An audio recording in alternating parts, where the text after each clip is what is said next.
শীতের সময় সবজির স্যুপ খায় না সেরকম মানুষ মনে খুঁজে পাওয়া ভার।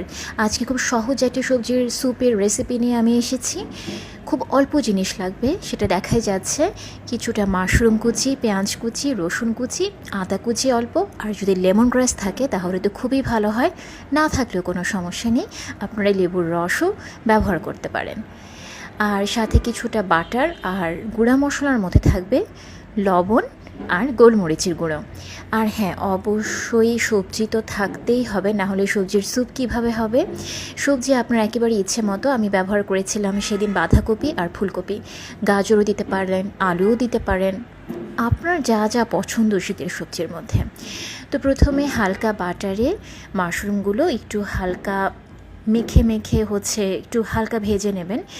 এরপরে দেবেন রসুন কুচি, পেঁয়াজ কুচি এবং দিয়ে মোটামুটি 1-2 মিনিট খুব ভালো করে একটু নাড়াচাড়া করবেন। আর চুলার আঁচটা কিন্তু মিডিয়ামে থাকবে।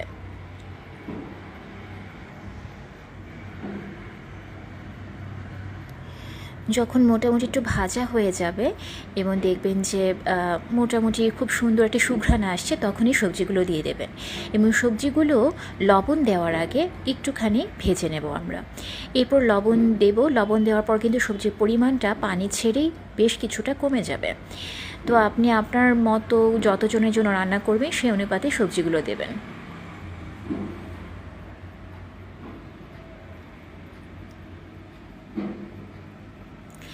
এরপর দিয়ে দেব পানি, আর পানির মধ্যে আপনার স্বাদ অনুযায়ী লবণ দিয়ে দেবেন এবং অবশ্যই গোলমরিচের গুঁড়ো তো থাকবেই। আর হ্যাঁ, অবশ্যই লেমন গ্রাস দিতে ভুলবেন না, বা লেবুর রস। আর এই সময়টাতেই দেবেন আদা কুচি, এবং তখনই কিন্তু আদার যে সুগন্ধটা এবং স্বাদটা সেটা একেবারে খোলতাই হয়ে যাবে।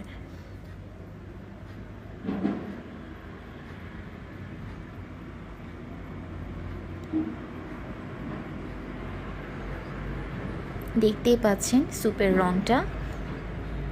এর সাথে কিন্তু আর কিচ্ছু যাবে না, এমনকি কোনো সয়া সস না, কোনো কর্নস্টার্চ নয়।